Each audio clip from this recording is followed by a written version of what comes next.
श्री शिवाय नमस्तुभ्यम दोस्तों, मेरे चैनल ओम रूही व्लॉग और मैं रूही मिश्रा अपने चैनल में आप सभी का स्वागत करती हूं। महादेव की कृपा से आप सभी स्वस्थ होंगे ये मैं कामना करती हूं। आज मैं आप सभी को वीडियो में जानकारी शेयर करने वाली हूं कि अक्षय तृतीया कब है और अक्षय तृतीया के दिन हमें 5 चीज़ें कौन सी खरीदनी है जिससे माता लक्ष्मी की कृपा हो। इस दिन हमें किस चीज़ का दान करना चाहिए, इस दिन हमें माता लक्ष्मी को क्या भोग लगाना चाहिए, सभी महिलाओं को 2 कार्य यह नहीं करना है और साथ ही शुभ समय पूजा का क्या है ये भी जानकारी हम आपको इस वीडियो में देंगे। वीडियो के अंत तक बने रहेंगे तो संपूर्ण जानकारी प्राप्त करेंगे। वीडियो को लाइक ज़रूर करिएगा और कमेंट में हर हर महादेव का नारा ज़रूर लगाया करिए। जब आप लाइक करते हैं तो हमारा उत्साह बढ़ता है और आपके लिए अच्छी अच्छी जानकारी लेकर के आने की और भी इच्छा करती है। तो अक्षय तृतीया अब हम जानते हैं कि कब है। अक्षय तृतीया हमारा 10 मई को पड़ रहा है और अक्षय तृतीया के दिन हम किसी भी प्रकार का कार्य करते हैं तो हमारे जीवन में हर प्रकार के अक्षय कराता है। और अक्षय तृतीया के दिन कहा जाता है कि खरीदारी की जाती है सोने चांदी का, लेकिन बहुत सारे लोगों के पास इतने पैसे नहीं हो पाते कि सभी व्यक्ति सोने चांदी खरीद पाएं, क्योंकि सोना चांदी खरीदने से माता लक्ष्मी की कृपा होती है। जैसे धनतेरस पे हम खरीदते हैं उसी प्रकार से मान्यता है कि अक्षय तृतीया के दिन हमें सोना या चांदी खरीदते हैं तो हमारे घर में माता लक्ष्मी की कृपा होती है। लेकिन अगर आपके पास यथाशक्ति है तो आप खरीदें, ज़्यादा श्रेष्ठ है। अगर आपके पास नहीं है तो आप यह 5 चीज़ मैं आपको इस वीडियो में बताऊंगी, आप उसको भी खरीद लेंगे तो आपको माता लक्ष्मी की कृपा होगी। आप अपने यथाशक्ति कार्य करें। अगर आपके पास नहीं है तो आप परेशान ना हो, आपके पास जो भी है आप उसमें ही आप 5 चीज़ों को खरीद लेते हैं तो भी माता लक्ष्मी की कृपा ज़रूर होगी। अब हम जानते हैं कि हमें इस दिन किसका भोग लगाना चाहिए। इस दिन शुक्रवार पड़ रहा है और शुक्रवार माता लक्ष्मी का दिन माना जाता है और अक्षय तृतीया के दिन माता लक्ष्मी और नारायण की पूजा की जाती है। तो ऐसे में हमें अपने घर का ही चीज़ कुछ न कुछ बनाना है और हमें बनाना है खीर। अब हम जानते हैं अक्षय तृतीया का कब से लग रहा है। 10 मई सुबह 4:17 से लग जाएगा और 11 मई सुबह 2:56 तक रहेगा। तो इसलिए 10 मई को अक्षय तृतीया होगी और पूजा समय सुबह 5:33 से दोपहर को 12:18 तक रहेगा।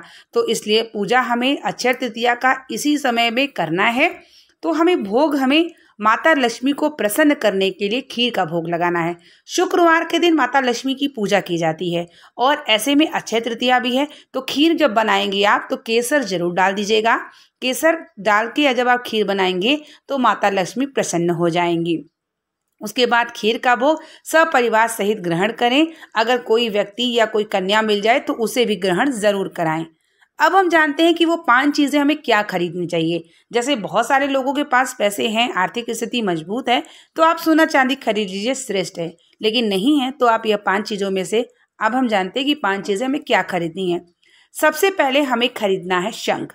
अगर आपके पास घर में शंख ना हो तो आप शंख इस दिन ज़रूर खरीद सकते हैं, क्योंकि शंख हमारे नारायण के हाथ में विराजमान होता है। शंख खरीदने से माता लक्ष्मी की कृपा होती है। तो अगर आपके घर में शंख नहीं है तो आप शंख खरीद लीजिए। दूसरा है कौड़ी। कौड़ी की भी पूजा हम करते हैं धनतेरस और दिवाली के दिन। समुद्र में ही कौड़ी प्राप्त होता है और कौड़ी की पूजा भी की जाती है, कौड़ी समर्पित भी की जाती है। तो आप अगर शंख न खरीद पाए तो कौड़ी खरीद लीजिए। तीसरा है कि हमें इस दिन जो है झाड़ू खरीदना चाहिए। झाड़ू जो है माता लक्ष्मी की प्रतीक मानी जाती है और आप इस दिन झाड़ू खरीदते हैं तो भी माता लक्ष्मी प्रसन्न हो जाती हैं। तो आपके घर में झाड़ू है या नहीं है तो भी आप इस दिन झाड़ू जो है खरीद सकते हैं और झाड़ू आपको खरीदना भी चाहिए। चौथा है हमें धनिया। जो धनिया आपने देखा होगा जो आप धनतेरस के दिन खरीदते हैं, धनिया जो खड़ी धनिया होती है उस धनिया को आप खरीद सकते हैं। धनिया को खरीद कर लाएं और उसके बाद आपको जैसे उसी दिन से आपको इस्तेमाल नहीं करना है। धनिया लाएं, उसको भगवान माता लक्ष्मी के सामने आपको जो भी सामान खरीदेंगे उनको जरूर समर्पित करना है। तो आप धनिया भी खरीद सकते हैं। इस दिन आप चावल भी खरीद सकते हैं, क्योंकि चावल हमारे अक्षत को मतलब हमारे क्षय को बढ़ाता है और चावल की बनी हुई खीर हम माता रानी को समर्पित करते हैं।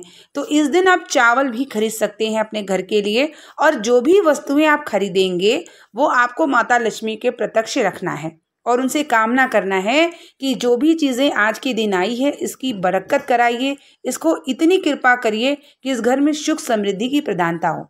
क्योंकि जो भी चीज़ हम खरीदते हैं अक्षय तृतीया के दिन, जो भी कर्म करते हैं अपना अक्षय कराने के लिए करते हैं, यानी बढ़ोतरी कराने के लिए करते हैं। तो अगर आप सोना चांदी खरीद सकते हैं तो वो खरीदिए, अगर आप नहीं खरीद सकते हैं तो इन 5 चीज़ों में से आप कोई भी चीज़ खरीद लीजिए और पूजा के सामने आप जो है जब पूजा करें तो आप ज़रूर जो है उसमें माता रानी को बताएं कि आपने ये चीज़ें खरीदी है, उनको समर्पित करें, आपकी कृपा से मैंने ये किया, ये ज़रूर करिए। अब हम जानते हैं दान। इस दिन हमें दान भी बहुत करना चाहिए। दान आप यथाशक्ति कर सकते हैं।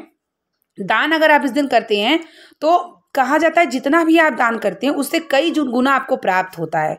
तो इस दिन आप मिट्टी का बना हुआ घड़ा जो होता है, वैशाख मास चल रहा है तो मिट्टी का बना हुआ घड़ा भी आप दान कर सकते हैं। दूसरा दान है आपको क्या करना है कि ज़रूरतमंद को वस्त्र दान कर सकते हैं। तीसरा है कि आप ऋतु फल दान कर सकते हैं। चौथा है कि आप जैसे कि चावल हो गया और जैसे अन्न हो गया, अन्न में आप चावल दान कर सकते हैं। और आप ज़रूरतमंद को पंखा, कूलर, शीतल चीज़ों का दान कर दीजिए जितना भी आपके सामर्थ्य में। अगर आपके पास बहुत यथाशक्ति है, आप सामर्थ्यवान हैं तो कूलर, पंखा किसी को दान कर सकते हैं। अक्षय तृतीया के दिन किया गया एक एक कार्य आपके जीवन में अक्षय की प्राप्ति कराता है। तो दान हमें ज़रूर करना है और साथ ही हमें इस दिन गौ माता को पूंछों को स्पर्श करना है। और इस दिन अगर आपके पास आसपास सूखा गोबर मिल जाए तो उसकी दियली बना करके दीपक जला लें, क्योंकि गोबर में जो होता है माता लक्ष्मी का निवास होता है और उस गोबर के बने हुए दीपक को जलाते हैं तो माता लक्ष्मी प्रसन्न हो जाती हैं। और वो मुख्य द्वार पे आपको जलाना है, अगर मिल जाए तो, ना मिले तो आप परेशान ना हो। आप जो है मिट्टी की दियली में भी शाम के समय मुख्य द्वार पे दिया लंबी बाती का माता लक्ष्मी का ध्यान करते हुए जरूर जलाइएगा। तुलसी के नीचे दीपक जला दीजिएगा, आंवले के नीचे दीपक जला दीजिएगा वृक्ष के। और अपने घर के मंदिर में आपको विधि विधान से माता लक्ष्मी और नारायण की पूजा करनी है और उनकी लाल पुष्पों को समर्पित करिए। आप श्रृंगार करके सुहागिन महिलाएं जो है उनको जो है पूजन करिए और उसके बाद खीर का भोग लगाइए, सब परिवार सहित ग्रहण करिए। गौ माता को कुछ न कुछ इस दिन जरूर खिलाइएगा, जो भी आपको हो सके जल का दान कर दीजिएगा। ये सब चीज़ें आपको अक्षय तृतीया के दिन ज़रूर करना है। अब हम जानते हैं कि अक्षय तृतीया के दिन हमें क्या नहीं करना है। हमें अक्षय तृतीया के दिन किसी को ना तो उधार देना है और ना ही हमें उधार लेना है, क्योंकि अक्षय तृतीया के दिन किया गया एक एक कार्य आपको उन्नति कराता है, अक्षय कराता है। तो इस दिन ना तो आपको किसी से उधार लेना है और ना ही आपको देना है। दूसरा कार्य क्या है? दूसरा आपको यह है कि सोना चांदी कोई भी प्रकार की चीज़ें, कबाड़ या कोई भी चीज़ें आपको लगे कि पेपर है या कोई पुरानी चीज़ आप सोच रहे हैं उसको हटाना चाह रहे हैं या देना चाह रहे हैं, तो ये भी कार्य आपको नहीं करना है। अक्षय तृतीया के दिन सिर्फ लाया जाता है घर में, अपने घर से चीज़ों को बाहर नहीं की जाती है, क्योंकि आपके घर में जो भी चीज़ है वो भगवान की कृपा से है, तो उसको उस दिन वहीं रहने दीजिए। जो भी चीज़ें करना है बाद में कर दीजिएगा, उस दिन आपको कुछ नहीं ऐसा करना है। उस दिन मीठे का भोग सब परिवार सहित को ग्रहण करना है। अगर आपके घर में कन्या है तो उसका टीकाकरण कर दीजिएगा, उसे उपहार में कुछ दे दीजिएगा। अगर आसपास कन्याएं हो तो उसे, क्योंकि कन्या हमारी लक्ष्मी की स्वरूप होती हैं। मुख्य द्वार की पूजा जरूर करिएगा, मुख्य द्वार से ही आपके माता लक्ष्मी प्रवेश करेंगी। अपने रसोई घर में मीठा कुछ बना करके रात्रि में जरूर रख दीजिएगा। और विधि विधान से अक्षय तृतीया के दिन व्यापार के स्थान पर, नौकरी के स्थान पर, अपने घर के मंदिर में पूजन जरूर करिएगा। माता लक्ष्मी की कृपा प्राप्त करनी होती है और शुक्रवार के दिन ये पड़ रहा है तो और भी श्रेष्ठ है। तो अगर जो माताएं, महिलाएं, बहनें शुक्रवार का व्रत करती हैं तो और भी श्रेष्ठ है। पूजा आपको पूजा के शुभ समय के दौरान ही करना है तो ज़्यादा आपको फल प्राप्त होगा। तो आपका पूजा समय मैंने आपको बता ही दिया है वीडियो में, आप उस समय के आधारित पर पूजा करिएगा। अगर आप सोना चांदी ला सकते हैं तो लाइएगा, नहीं ला सकते तो ये 5 चीज़ों में से कुछ भी आप ला सकते हैं। वीडियो पसंद आई होगी तो इसे शेयर कर दीजिएगा। बने रहिए मेरे चैनल पे, जो भी जानकारी मैं शेयर करती हूँ आप तक